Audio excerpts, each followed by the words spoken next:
इतिहास की किताबों में जब भी भारत के महान योद्धाओं का जिक्र होता है तो अधिकतर नाम पुरुषों के होते हैं, लेकिन उस सुनहरे इतिहास में कुछ ऐसी महिलाएं भी हैं जिन्होंने न केवल तलवार उठाई बल्कि अपने पराक्रम से दुश्मनों को कांपने पर मजबूर कर दिया। आज हम आपको ऐसी ही एक वीरांगना की कहानी सुनाने जा रहे हैं जिन्होंने अपने राज्य, अपने सम्मान और अपनी प्रजा की रक्षा के लिए आखिरी दम तक संघर्ष किया। यह कहानी है गोंडवाना की महारानी रानी दुर्गावती की। रानी दुर्गावती का जन्म 5 अक्टूबर 1524 को उत्तर प्रदेश के महोबा में चंदेल वंश में हुआ था। उनके पिता राजा कीरत राय महोबा के शासक थे और प्रसिद्ध योद्धा राजा विद्याधर के वंशज थे जिन्होंने महमूद गजनवी के आक्रमण का वीरता से सामना किया था। दुर्गावती बचपन से ही असाधारण प्रतिभा की धनी थी। उन्होंने घुड़सवारी, तीरंदाजी, तलवारबाजी और युद्ध कौशल की शिक्षा ली। उन्हें राजनीति और प्रशासन की गहरी समझ थी। वह बचपन से ही दिखा चुकी थी कि वह सिर्फ एक राजकुमारी नहीं बल्कि एक महान शासिका बनने जा रही है। रानी दुर्गावती का विवाह गोंड राजा संग्राम शाह के पुत्र दलपत शाह से हुआ। यह विवाह न केवल एक राजनीतिक गठबंधन था बल्कि दो वीर योद्धा वंशों चंदेल और गोंड की एकता का प्रतीक भी था। दुर्भाग्यवश विवाह के कुछ ही वर्षों बाद 1548 में दलपत शाह का निधन हो गया।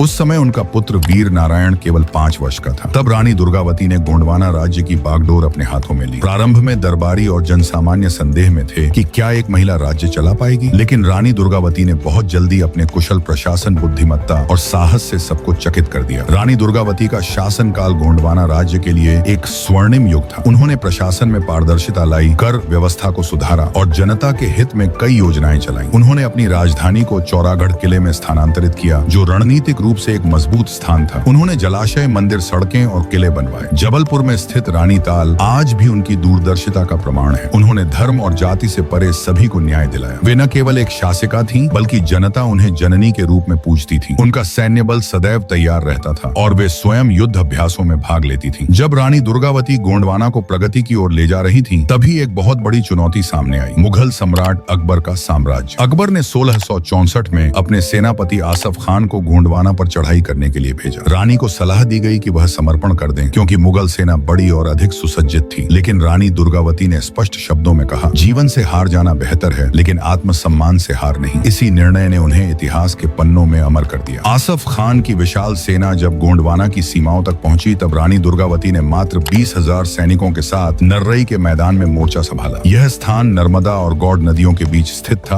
और रानी ने यहाँ युद्ध के लिए अत्यंत रणनीतिक रूप से स्थिति चुनी थी। युद्ध भीषण था। रानी स्वयं युद्ध भूमि में उतरी और अपने सैनिकों का नेतृत्व किया। मुगल सेना की तोपों और बड़ी संख्या के सामने उनकी सेना ने वीरता से संघर्ष किया। युद्ध के दौरान रानी दुर्गावती को 3 तीर लगे। जब उनके सेनापति ने उन्हें युद्ध भूमि छोड़ने का आग्रह किया तो उन्होंने स्पष्ट रूप से मना कर दिया। उन्होंने कहा, मैं युद्ध भूमि से पीठ नहीं मोड़ूंगी। अंततः उन्होंने अपनी कटार से आत्म बलिदान कर लिया। यह 24 जून 1664 का दिन था। एक रानी तो गिर गई लेकिन उनका साहस, उनका आत्मसम्मान और उनका बलिदान अमर हो गया। रानी दुर्गावती का बलिदान भारतीय इतिहास में एक अमिट छाप छोड़ गया। यहाँ तक कि मुगल सेनापति आसफ खान भी उनकी वीरता से प्रभावित हुआ। आज रानी दुर्गावती विश्वविद्यालय, रानी दुर्गावती संग्रहालय और देश भर में कई शिक्षण संस्थाएं उनके नाम पर हैं। उनकी गाथा स्कूलों में पढ़ाई जाती है, लोकगीतों में गाई जाती है और हर पीढ़ी को प्रेरणा देती है। भारत सरकार ने 1983 में उनके सम्मान में डाक टिकट जारी किया। 24 जून को बलिदान दिवस के रूप में मनाया जाता है, एक ऐसी रानी की याद में जिसने मृत्यु को चुना पर आत्मसमर्पण नहीं किया। रानी दुर्गावती केवल एक योद्धा नहीं थी, वह एक आदर्श शासिका, एक निडर नेता